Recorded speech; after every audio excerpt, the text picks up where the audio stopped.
Estamos en esta serie sobre la misión de Cristo. ¿A qué vino Cristo? Y hemos avanzado muchísimo. Esta es la entrega número 12 de todo esto que hemos venido hablando acerca de cuál fue la razón principal por la que vino Cristo. ¿Qué fue lo que motivó a nuestro Dios a enviar a su Hijo Jesucristo? Juan 3:16 lo dice, que es como la médula de todas las escrituras. Y Juan 3:16, que lo sabemos de memoria, dice: porque de tal manera amó Dios al mundo, que ha dado a su Hijo unigénito, para que todo aquel que en él cree no se pierda, mas tenga vida eterna. A eso envió nuestro Dios a su Hijo Jesucristo. ¿Para qué? Para que ocupara el lugar del ser humano. En la teología cristiana se enseña, a la luz de lo que dice la Escritura, algo que es cardinal, algo que no es negociable, que es una verdad irrefutable de las Escrituras. Y es que el ser humano, a partir de Adán y Eva, todos nacemos pecadores. Si hay algún ser humano que dice: no, yo no soy pecador, está en contra de la Escritura. Todos nacemos pecadores. Y desde la Biblia, en su origen, hasta lo que es la última página de la Biblia, se habla de eso. Romanos 3:23 lo resume de una manera extraordinaria. Por cuanto todos pecaron, están separados, destituidos, lejos del Señor.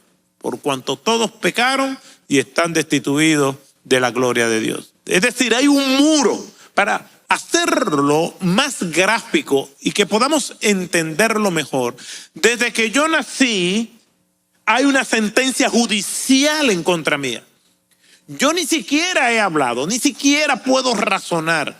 Puedo sentir el dolor, puedo sentir la claridad, la oscuridad.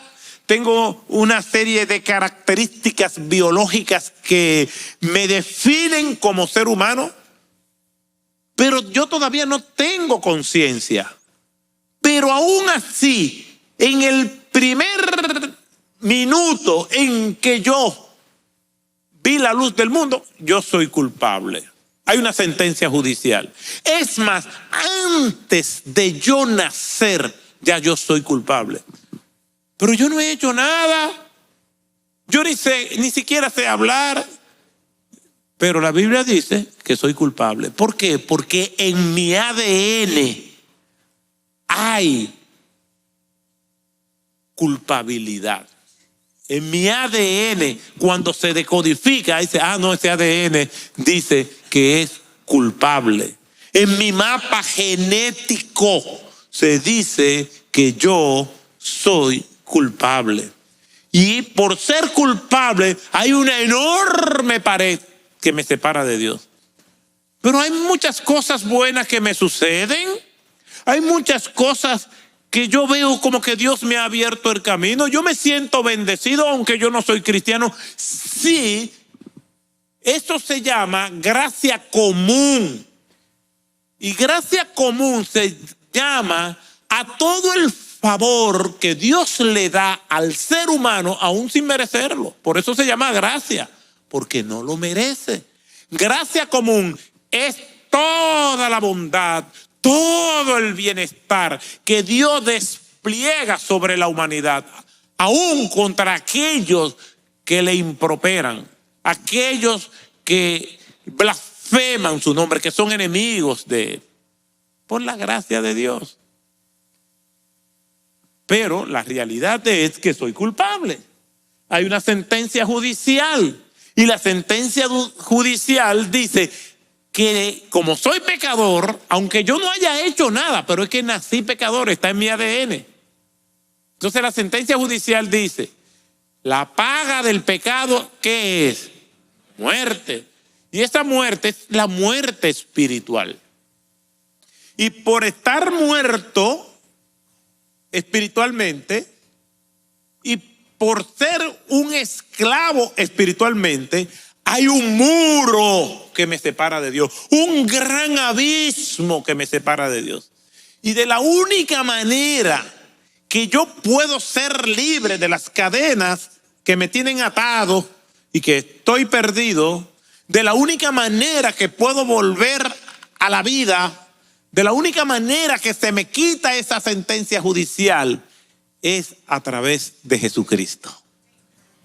Entonces, el ser humano en gran parte sabe que está en esta condición, que es pecador de nacimiento, que es un esclavo, que está muerto espiritualmente. Entonces el ser humano inicia todo un proceso de autorredención para él autorredimirse, de él ver cómo él logra saltar ese muro y caer del lado de Dios por su propio esfuerzo.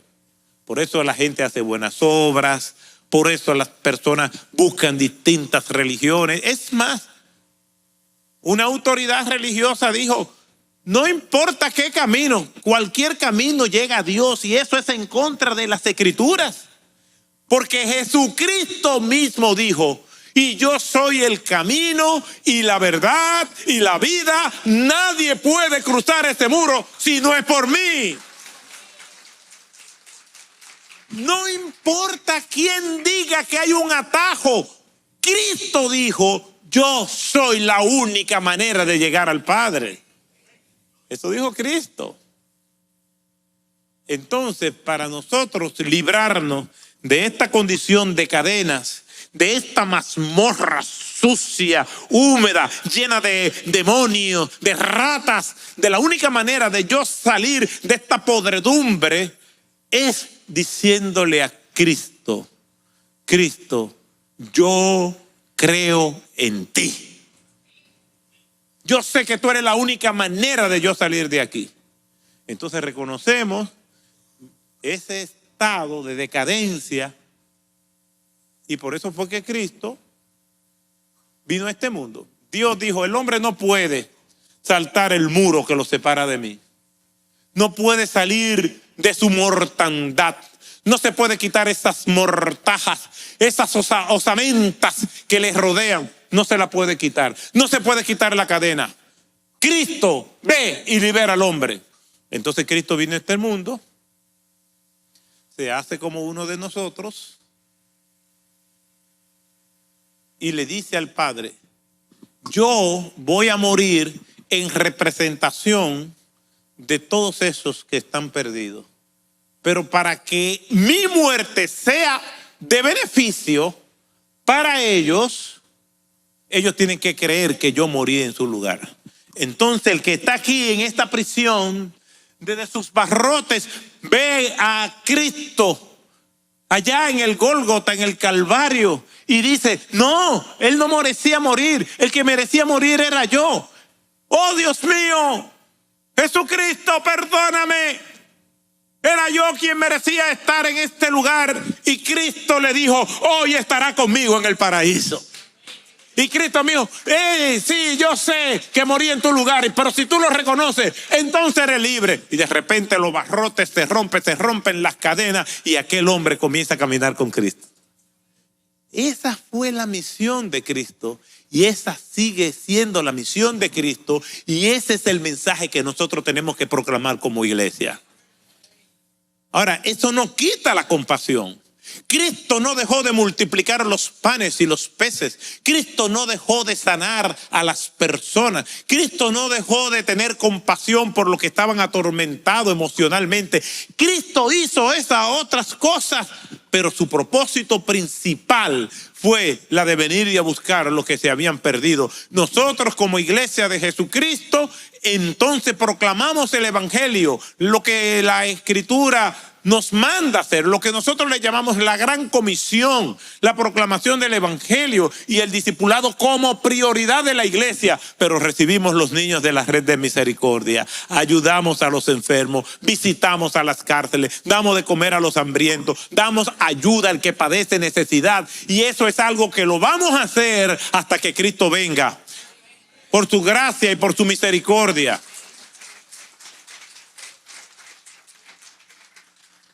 Aquí dice la Escritura en Marcos capítulo 1, que es el texto que hemos venido estudiando y que hemos trabajado, 38 al 39. No vamos a predicar de él, sino que hay un término aquí que yo comencé a desarrollar la semana pasada. Y él les dijo, Marcos 1, 38 al 39, vamos a otro lugar, a los pueblos vecinos, para que predique también allí, porque para eso he salido. Y fue por toda Galilea predicando en sus sinagogas y expulsando sus demonios. Aquí, en este versículo 38 dice, para que predique también allí. Ya sabemos que la misión de Cristo fue la proclamación del evangelio. Y esa es la misión de la iglesia. Y dice, para que predique. Pero ¿qué fue lo que predicó Cristo?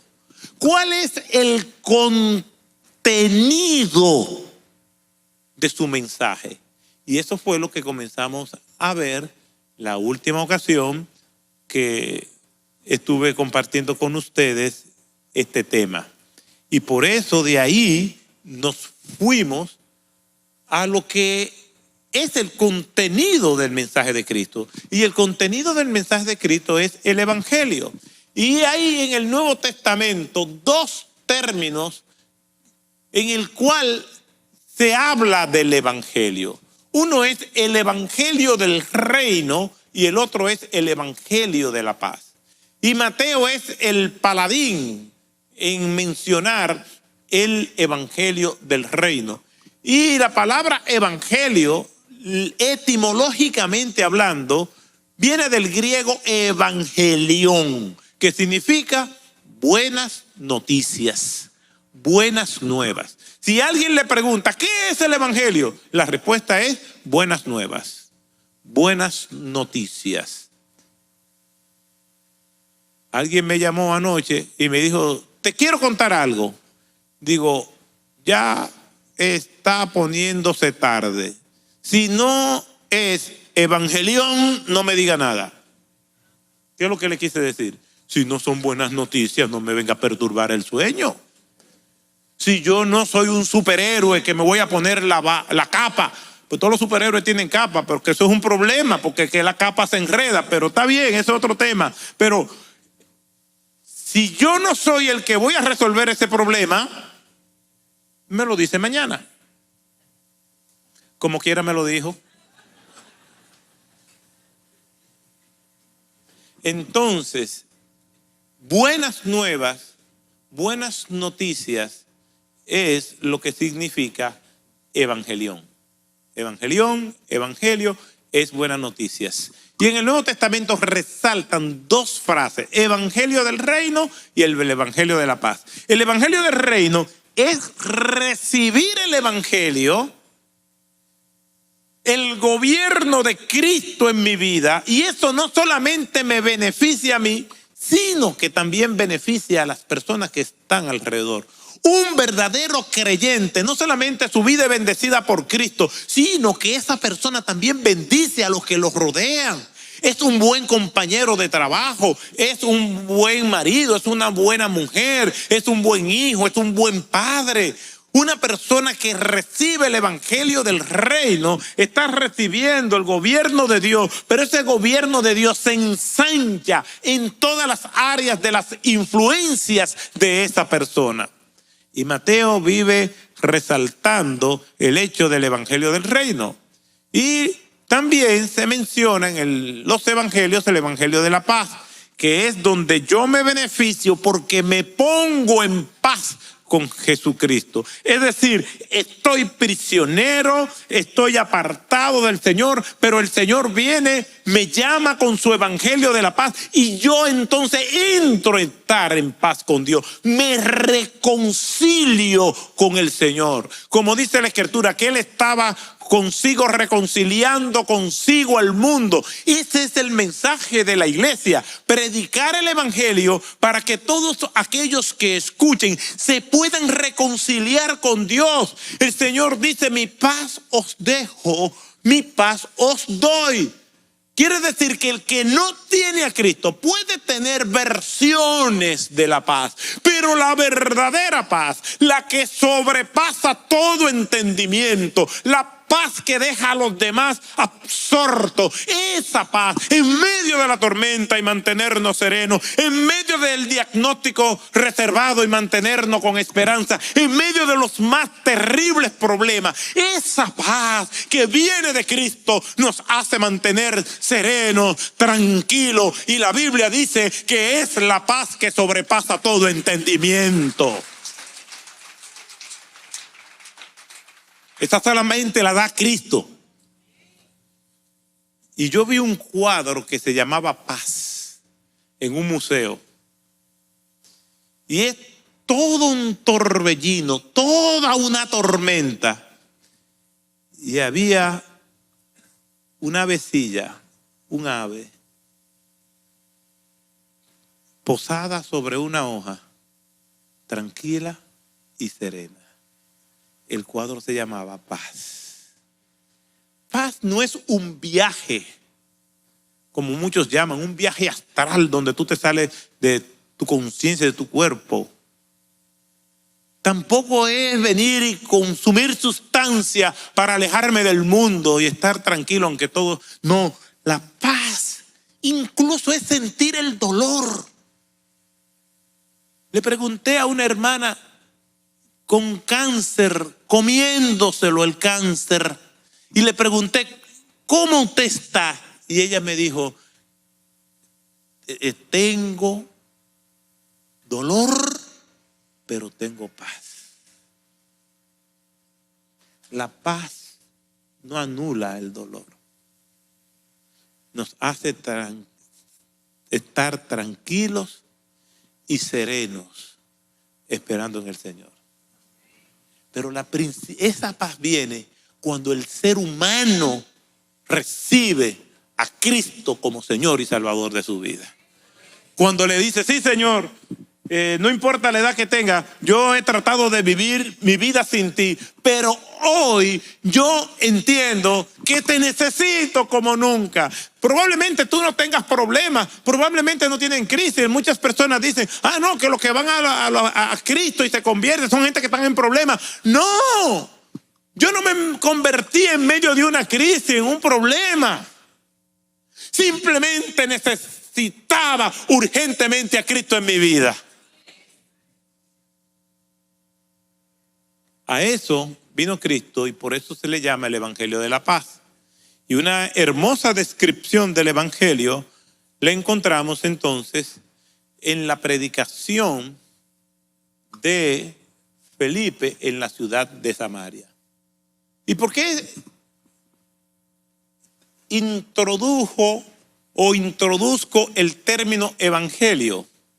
Porque precisamente eso es lo que dice el Señor en Marcos capítulo 1, 38 y 39, que es el texto que hemos venido estudiando por tantas semanas. Vámonos a otro lugar para que predique. Entonces surge la pregunta: ¿qué fue lo que predicó? Jesucristo predicó el evangelio.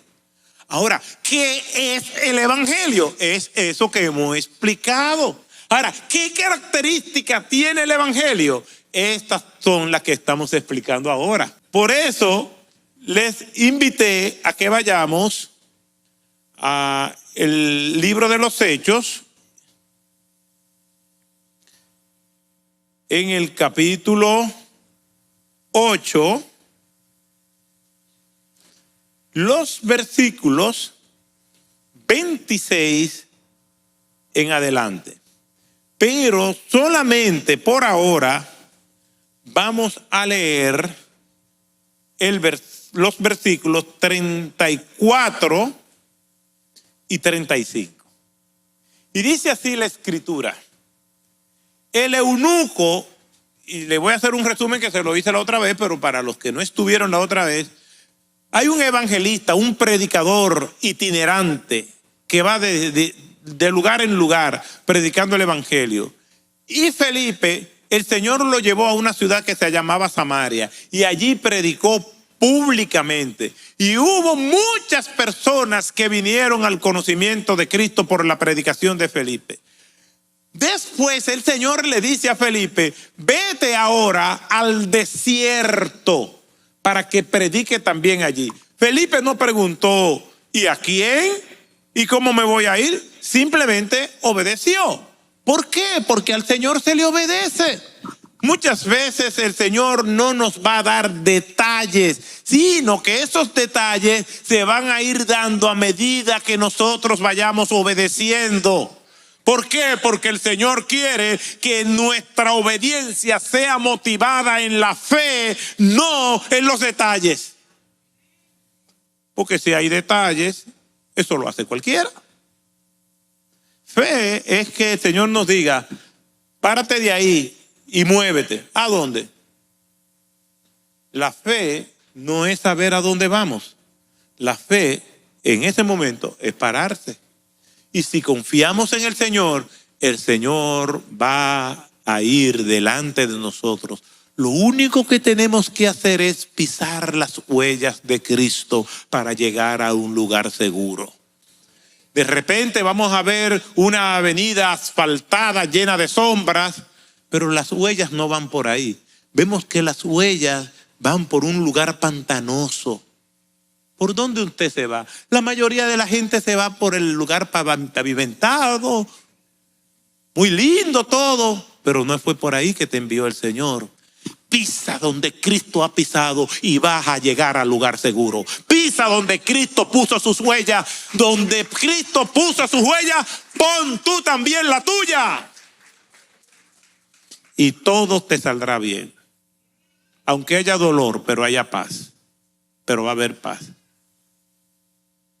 Entonces, el Señor le dice a Felipe, que está en Samaria: vete ahora a un lugar desierto. Y ahí están las huellas de la voluntad de Dios. Y Felipe: bueno, yo no sé para dónde es que el Señor me está enviando, pero por aquí que van las huellas. ¿Cuántos de ustedes han usado Waze? Nosotros estábamos en el retiro matrimonial y uno pone Waze para ir hasta el doblar de la esquina. Y pongo mi casa. Y voy y dice: estamos listos, vámonos. Y vamos manejando. Y Waze me está llevando por un lugar que yo entiendo que no debe de ser. No solamente me pasó a mí.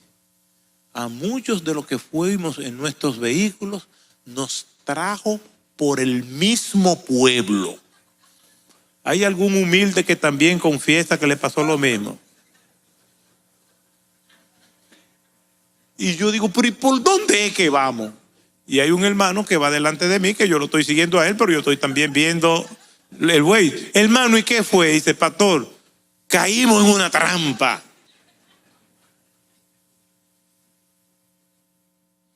Pero ¿dónde está el satélite? ¿Abajo o allá arriba? Arriba. ¿Y sabe qué? Que así era.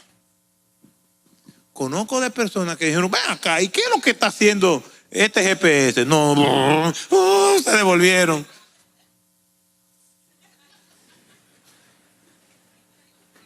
El que nos guía, ¿dónde está? ¿Está aquí en la tierra o está allá en el cielo? Pues entonces vamos a guiarnos del que está allá arriba. GPS significa guiado por la palabra del Señor. Lámpara es a mi pie tu palabra y lumbrera mi camino. Por donde el Señor pisó, por ahí es que usted tiene que pisar, aunque no entienda. El camino de la fe no es el más bonito, pero es el más seguro. No se vayan por el camino de la aventura, decía alguien por ahí. Entonces, Felipe se va al desierto. Un tiempo extraordinario, pero ahora el Señor le dice que se vaya al desierto. Entonces, en este pasaje de Felipe, en el desierto, hay una serie de enseñanzas acerca de lo que es el Evangelio. Y decíamos el domingo pasado que el Evangelio, primero, es una iniciativa de Dios, porque es el Señor que le dice a Felipe. Primero le dice vete a Samaria, ahora le dice vete al desierto. ¿Y qué es lo que hace Felipe? Se va. Va y comparte con muchísima gente y ahora se va al desierto a compartirle a quien él no sabe quién. Entonces, el Evangelio es una iniciativa de Dios. Mire lo que dice en Hechos 8:26. Un ángel del Señor habló a Felipe diciendo, ve, levántate al desierto, levántate y ve hacia el sur, al camino que desciende de Jerusalén a Gaza. Este es un camino desierto. Ve, vaya, ve por ahí. Sal de la ciudad, de la muchedumbre, donde todo el mundo te está aclamando. Y hay creyentes que les gusta mucho la voluntad de Dios cuando la voluntad de Dios coincide con sus gustos. A mí también. Cuando la voluntad de Dios coincide con sus sueños. Y por eso dicen, esto es la voluntad de Dios. Qué bueno, porque la voluntad de Dios está coincidiendo con ellos. El problema está cuando la voluntad de Dios no coincide con mis sueños, con mis expectativas. Mucha gente dice, no, eso no es de Dios. ¿Por qué? Porque no me gusta. Dan gracias al Señor por un churrasco, pero cuando toca algo que no le gusta, yo no me voy a comer esa porquería. Y le dicen porquería a la provisión de Dios.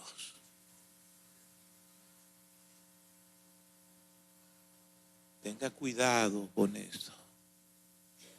Porque es posible que Dios te siga dando lo mismo hasta que te guste. ¿Qué tiempo durará la prueba? Hasta que aprenda. Si todavía tiene tu prueba, aprende a disfrutarla. Yo le dije a un señor que me dijo, esta mujer mía es mi prueba. Y yo le dije, pues prepárate que ella te va a enterrar a ti.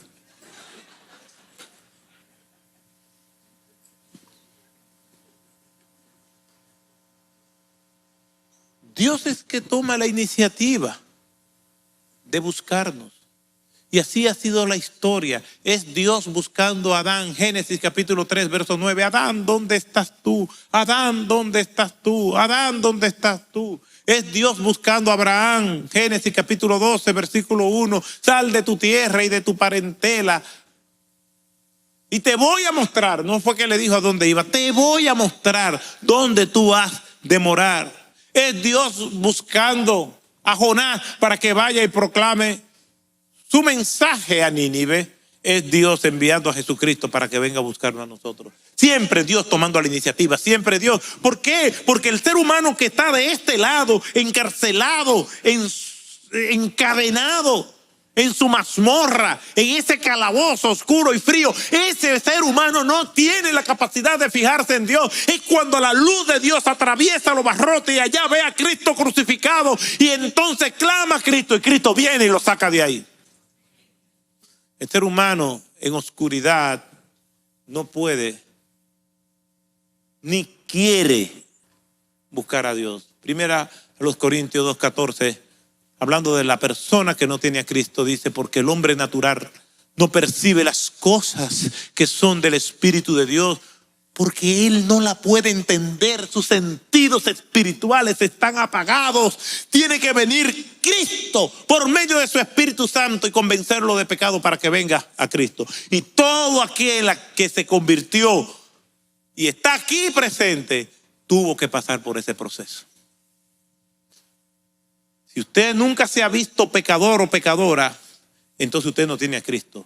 Porque una característica de una persona que tiene a Cristo fue porque se vio pecadora, se vio perdido, perdida, y tuvo que clamar a Cristo. Y Cristo vino y lo buscó. Y clamó a Cristo porque Cristo despertó en él ese deseo, porque la iniciativa es del Señor. Entonces el Evangelio es una iniciativa de Dios.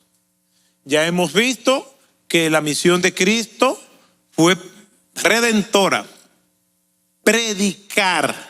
Pero ¿qué predicó Cristo? ¿Cuál es el contenido de su mensaje? El Evangelio.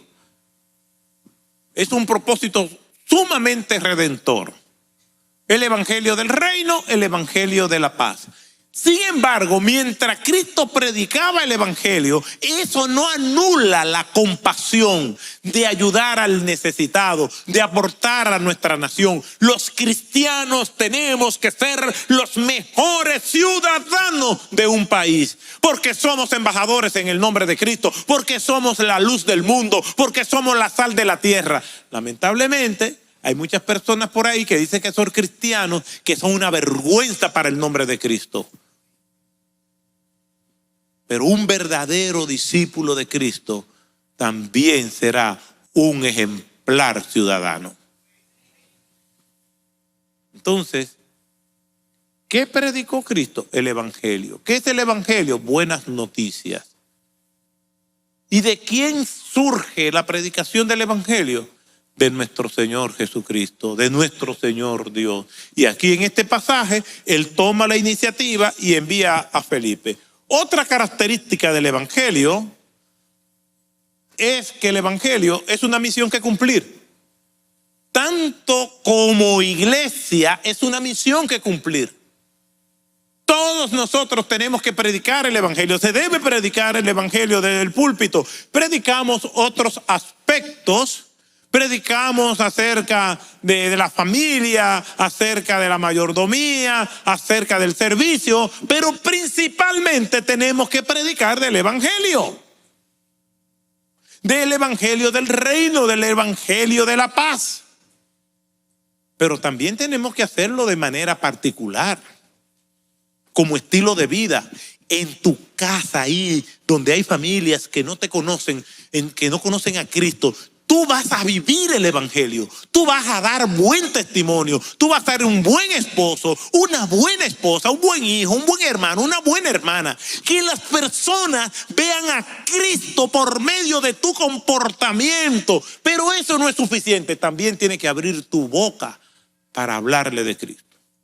¿Y qué yo le voy a decir? Bueno, ya yo dije hace algunos domingos que cuando terminemos esta serie, un sábado en la mañana, no tenemos la fecha, vamos a comenzar a dar una serie de talleres de cómo nosotros podemos compartir tu fe. ¿Cuántos dicen gloria a Dios a eso?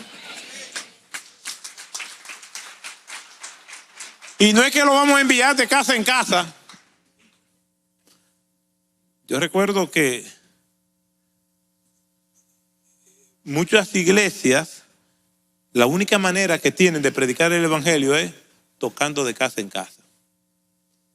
Y yo no sé si ustedes piensan como yo, por como que eso como que no funciona mucho. Si tengo la oportunidad de tocar en la puerta de la casa a alguien y hablarle del Evangelio, lo voy a hacer. Yo sé que ustedes no me lo creen, pero yo soy muy tímido. Y enfrentarme a una gente que yo conozco, que no conozco, es difícil. Pero cuando no conozco a alguien es difícil. Pero ¿sabes qué? Yo he tenido que predicarle el Evangelio a muchas personas que no conozco. Y ayer fue la última persona a la cual yo le hablé de Cristo. Y yo no la conocía. Pero inmediatamente comencé a hablar con ella. Esa ansiedad y ese temor se me fue. el evangelio es una misión que cumplir. Miren lo que dice los versículos 27 al 30. Hablando acerca de Felipe. Recuerden que ya estamos en Samaria. Recuerden por todo lo que hemos venido navegando en todos estos domingos. Y este es el puerto número 12. Primero vimos que Cristo llega a Capernaum. Ahí sana a muchísimas personas. Se va a descansar. Se levanta al otro día temprano. Y cuando está orando, vienen Pedro y otro de los discípulos y le dicen: Señor, deja de orar, que allí están las personas esperándote. Y dice el Señor Jesucristo en Marcos capítulo 1, versículos 37 y 38, vámonos a otro lugar para que predique también allí, porque a esto he salido. Es decir, Cristo le dice a ellos: yo vine a predicar el evangelio. Bueno, ya sabemos que vino a predicar, pero ¿qué fue lo que predicó? Lo que predicó fue el evangelio. Entonces, ¿qué es el evangelio? Lo resumimos en el evangelio del reino y en el evangelio de la paz. El evangelio del reino, el gobierno de Dios en mi vida, que beneficia a todos los demás, y su sinónimo, el evangelio de la paz, que es más específico, que me reconcilia a mí con Dios. Y es algo que todos nosotros tenemos que hacer. Y un buen ejemplo de ese evangelio en forma operativa es el pasaje que nosotros estamos viendo de Hechos capítulo 28 del 26 en adelante. Entonces, de ese pasaje vimos que el evangelio es una iniciativa de Dios, que Dios siempre ha tomado la iniciativa de buscarnos, la iniciativa de ir a aquella celda donde todos aquellos que no le teníamos estábamos confinados bajo una sentencia judicial que estábamos cumpliendo, y el único que podía liberarnos es nuestro Señor Jesucristo. Pero a través de la historia bíblica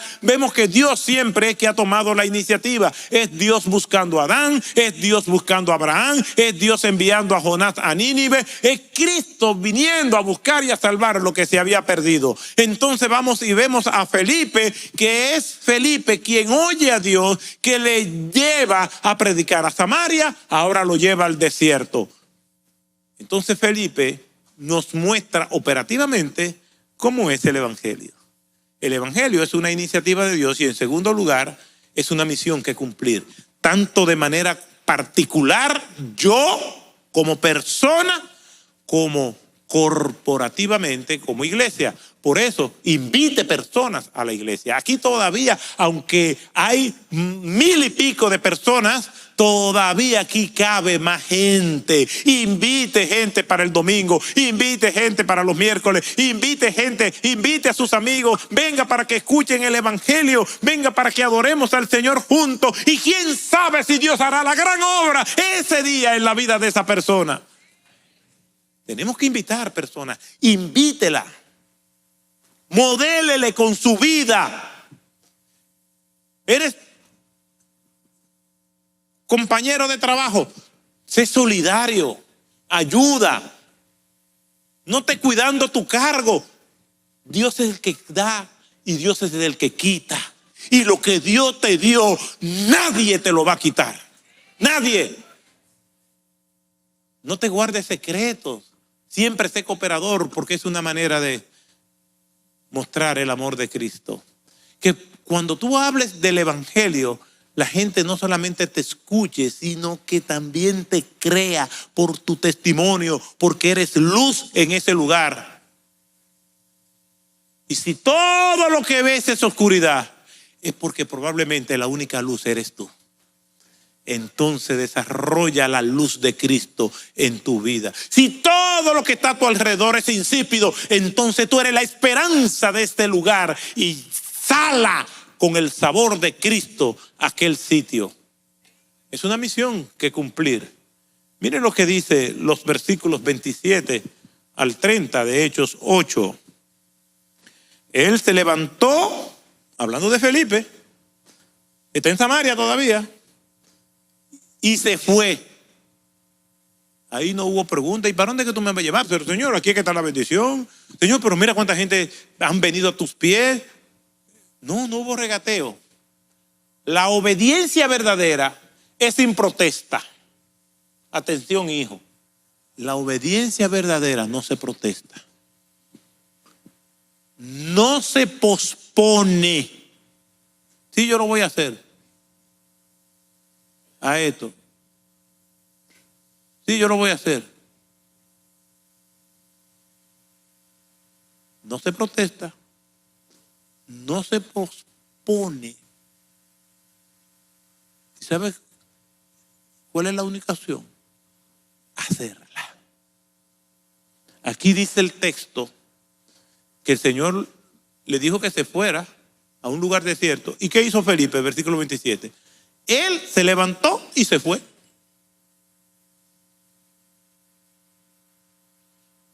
Y aquí había un eunuco. Un eunuco era un hombre que había sido castrado porque iba a participar en la corte imperial. Y aquí había un eunuco etíope, alto oficial de la reina Candace. Candace no es un nombre, era un alto oficial de Candace. Candace era un título como faraón, como el César. Reina de los etíopes, el cual estaba encargado de todos sus tesoros y había venido a Jerusalén para adorar. Y regresaba sentado en su carruaje y leía el profeta Isaías. Y el Espíritu dijo a Felipe: ve y júntate a ese carruaje. Versículo 30. Felipe se acercó. ¿Cómo dice? Corriendo. ¿Por qué? Porque el evangelio es una misión que cumplir. No solamente es una misión que cumplir, sino que es urgente. Comience a orarle a Dios. Dios mío, dime a quién tengo que hablarle. Porque todos estamos rodeados de perdidos. Es una misión que cumplir. El apóstol Pablo decía: ay de mí si no predico el evangelio. Los ayes en la Biblia son lamentos. Ay de mí. Debe ser el clamor de todo aquel que se calla. Que soy tímido, que yo no tengo mucho conocimiento de la Biblia. Usted simplemente tiene que decirle: mira, el Señor te ama y quiere salvar tu vida. Así como me salvó a mí, te puede salvar a ti. Pero tú necesitas arrepentirte de tus pecados, porque todos somos pecadores de nacimiento. Si no te sabes más nada, dile eso. Porque toda persona que tiene a Cristo tiene una hermosa historia de amor que contar. La historia de Dios amándolo a Él para salvarle. Porque ninguno de nosotros merecíamos el amor de Dios. Porque nosotros, cuando a Cristo lo estaban crucificando, ahí estábamos nosotros también crujiendo los dientes diciendo: crucifícale, crucifícale. Y las primeras palabras de Cristo en la cruz fue: perdónanos, perdónalos, porque no saben lo que hacen. Y ahí estábamos tú y yo.